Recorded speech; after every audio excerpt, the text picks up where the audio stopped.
આજ ભાગ ત્રીજો છે. ઘનશ્યામ મહારાજ આપણને થોડીક ભાગવત વિશે સમજૂતી આપશે. શ્રીમદ ભાગવત શ્રવણકાદી ઋષિઓએ વ્યાસ મુનિએ બનાવેલું. ભગવાન શંકર શ્રીમદ ભાગવતને પ્રણામ કરે. આ શ્રીમદ ભાગવત પુરાણ કેટલું મહાન છે કે જેમ ગંગાજળ પવિત્ર ગણાય શ્રીમદ ભાગવતનું પુરાણ પવિત્ર ગણાય. ગાયનું ગૌમૂત્ર જેમ પવિત્ર ગણાય એમ શ્રીમદ ભાગવતનું પુરાણ પવિત્ર ગણાય. હરી હરી. તો વ્યાસમુનિએ પુરાણ લખી તો નાખ્યું, પણ સંભળાવવું કોને? એટલે એમના પુત્ર સુખદેવજી મહારાજ એ પૂર્વ જન્મની અંદર કોઈ મહાન ઋષિ હશે કે કોઈ મહાન બ્રાહ્મણ હશે, એટલી બધી સરસ ગાયત્રી ઉપાસના એણે કરેલી. બરાબર. કે એમણે સુખદેવજી રૂપે અવતાર ધારણ કર્યું. બરાબર. વ્યાસમુનિના પુત્ર સુખદેવજી કહેવાના, જે શ્રીમદ ભાગવતની રચના પિતાએ કરીને પુત્રએ એ પરીક્ષિત રાજાને 7 દિવસ કથાનું રસપાન કરાવ્યું. બરાબર. 7 દિવસ શ્રીમદ ભાગવત વાંચે તો પરીક્ષિતને મોક્ષ મળી જાય. બરાબર. તો શ્રીમદ ભાગવતમાં એવું લખ્યું કે મૃત્યુનો 7 દિવસમાંથી ગમે એક દિવસ તો નક્કી થયેલો હોય છે. એટલા માટે 7 દિવસ શ્રીમદ ભાગવત કહેવામાં આવે છે.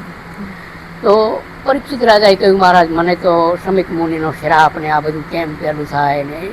સુખદેવજી મહારાજે કહ્યું કે ભાઈ ભાગવત પુરાણ એક એવું પુણ્યનો ગ્રંથ છે કે જેને સાંભળવાથી પરીક્ષિત તમને મોક્ષ મળી જાય. તો શ્રીમદ ભાગવત એટલે ભગવાન દ્વારકાધીશનું સ્વરૂપ. બરાબર. અને એમાં ભગવાન શ્રી કૃષ્ણ સમાયેલા છે.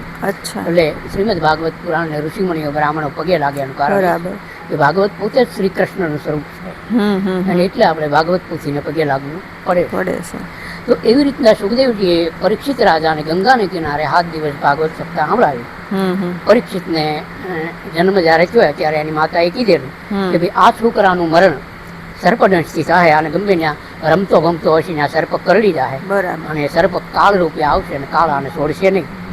તો શંકર ભગવાન પોતે સર્પ રૂપે આવ્યા.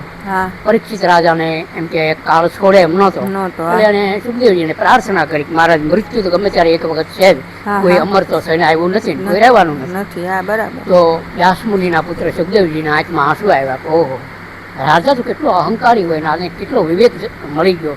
અને સુખદેવજીએ સરસ મજાનું ભાગવત સાંભળાવે, અને શ્રીમદ ભાગવતની કથા અમને મોક્ષ માટેની કથા. તો દ્વારકાધીશની હાજરીમાં ભગવાન શ્રી કૃષ્ણ બ્રાહ્મણ રૂપે હોય છે.